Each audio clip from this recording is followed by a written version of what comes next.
ಮಂಗಳೂರಿನಲ್ಲಿ ಎಕ್ಸಾಮ್ ಅನ್ನ ಮುಗಿಸಿ ಫ್ರೆಂಡ್ಸ್ ಜೊತೆಗೆ ಈಜಲು ಅಂತ ಹೋಗಿದ್ದ ವಿದ್ಯಾರ್ಥಿಗಳು ಮುಳುಗಿ ಸಾವನ್ನಪ್ಪಿರುವಂತಹ ಘಟನೆ ನಡೆದಿದೆ. ಮಂಗಳೂರಿನಲ್ಲಿ ಈಜಲು ತೆರಳಿದ್ದ 4 ವಿದ್ಯಾರ್ಥಿಗಳು ದುರ್ಮರಣವನ್ನಪ್ಪಿದ್ದಾರೆ. ಹಳೆ ಅಂಗಡಿ ಬಳಿಯ ನದಿಯಲ್ಲಿ ಆ 4ರ ಮೃತದೇಹವು ಪತ್ತೆಯಾಗಿದೆ.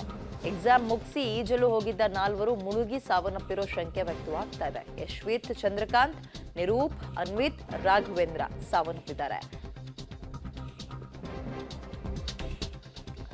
ಪಾಪ 10th ಎಕ್ಸಾಮ್ ನಡೀತಾ ಇದೆ. ಈಗ ಎಕ್ಸಾಮ್ ಮುಗಿಸಿ ಫ್ರೆಂಡ್ಸ್ ಎಲ್ಲ ಮನೆಗೆ ಹೋಗೋದು ಬಿಟ್ಟು ಈಜಲು ಅಂತ ಹೋಗಿದ್ದಾರೆ. ಅವ್ರಿಗೆ ಬರ್ತಿತ್ತೋ ಇಲ್ವೋ ಗೊತ್ತಿಲ್ಲ. ಅಯ್ಯೋ, ಬಂದವರೇ ಎಷ್ಟೋ ಸಲ ಮುಳುಗ್ ಸಾಯ್ತಾರೆ.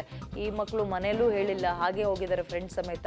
ಪಾಪ ಈಗ 4 ಕೂಡ ಸಾವನ್ನಪ್ಪಿದ್ದಾರೆ. ಪೋಷಕರ ಆಕ್ರಂದನ ಮುಗಿಲು ಮುಟ್ತಾ ಇದೆ. ಹಳೆ ಅಂಗಡಿ ಬಳಿಯ ನದಿಯಲ್ಲಿ 4ರ ಮೃತದೇಹ ಪತ್ತೆಯಾಗಿದೆ. ಎಕ್ಸಾಮ್ ಮುಗಿಸಿ ಈಜೋಕೆ ಅಂತ ಹೋಗಿದ್ದಂಥವ್ರು. ಮಂಗಳೂರಿನಲ್ಲಿ ನಡೆದಿರುವಂತಹ ಘಟನೆ. ಯಶ್ವಿತ್, ಚಂದ್ರಕಾಂತ್, ನಿರೂಪ್, ಅನ್ವಿತ್, ರಾಘವೇಂದ್ರ 4 ಕೂಡ ಸಾವನ್ನಪ್ಪಿದ್ದಾರೆ.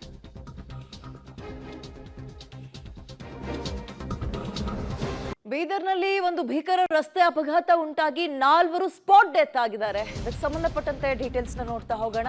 ಬೀದರ್ನಲ್ಲಾಗಿರೋ ಆಕ್ಸಿಡೆಂಟ್ ಇದು. ಬೆಳ್ಳಂಬೆಳಗ್ಗೆ ಜವರಾಯನ ಅಟ್ಟಹಾಸ ಹೇಗಿತ್ತು ಬೀದರ್ನಲ್ಲಿ ಅಂದ್ರೆ, ಪಿಕಪ್ ವಾಹನ ಮತ್ತು ಲಾರಿ ಮಧ್ಯ ಡಿಕ್ಕಿಯಾಗಿದೆ. ಪರಿಣಾಮ ಸ್ಥಳದಲ್ಲೇ 4 ಸ್ಪಾಟ್ ಡೆತ್ ಆಗಿದ್ದಾರೆ. ಪಿಕಪ್ ವಾಹನ ಚಾಲಕ ಸೇರಿ 4 ಕಾರ್ಮಿಕರು ಕೂಡ ಸಾವನ್ನಪ್ಪಿದ್ದಾರೆ. ಬೀದರ್ ಜಿಲ್ಲೆಯ ಭಾಲ್ಕಿ NH50 ಸೇವಾನಗರ ತಾಂಡಾ ಬಳಿ ನಡೆದಿರೋ ಘಟನೆ ಇದು. ಪಿಕಪ್ ವಾಹನದಲ್ಲಿ ಒಟ್ಟು 14 ಮಂದಿ ಒಂದು ಪ್ರಯಾಣವನ್ನ ಮಾಡ್ತಾ ಇದ್ರು. ಪಿಕಪ್ ವಾಹನ ಚಾಲಕನ ನಿರ್ಲಕ್ಷ್ಯವೇ ಇದೆಲ್ಲದಕ್ಕೂ ಕಾರಣ ಅಂತ ಈಗ ಮೇಲ್ನೋಟಕ್ಕೆ ಆರೋಪ ಕೇಳಿ ಬರ್ತಾ ಇದೆ. ಗಾಯಾಳುಗಳಿಗೆ ಬ್ರಿಮ್ಸ್ ಆಸ್ಪತ್ರೆಯಲ್ಲಿ ಚಿಕಿತ್ಸೆ ಕೂಡ ಕೊಡಲಾಗ್ತಾ ಇದೆ. ಬಟ್ ಆ ಪಿಕಪ್ನ ಚಾಲಕನೂ ಸೇರಿದಂತೆ ಇದೀಗ ಒಟ್ಟು 4 ಸ್ಪಾಟ್ ಡೆತ್ ಆಗಿದ್ದಾರೆ ಈ ಆಕ್ಸಿಡೆಂಟ್ ನಲ್ಲಿ. ಸದ್ಯ ಗಾಯಾಳುಗಳಿಗೆ ಚಿಕಿತ್ಸೆಯನ್ನ ಹತ್ತಿರದ ಬ್ರಿಮ್ಸ್ ಆಸ್ಪತ್ರೆಯಲ್ಲಿ ಕೊಡಿಸಲಾಗ್ತಾ ಇದ್ದು, ಅವರ ಪರಿಸ್ಥಿತಿ ಕೂಡ ಗಂಭೀರ ಅಂತ ಹೇಳ್ತಾ ಇದ್ದಾರೆ.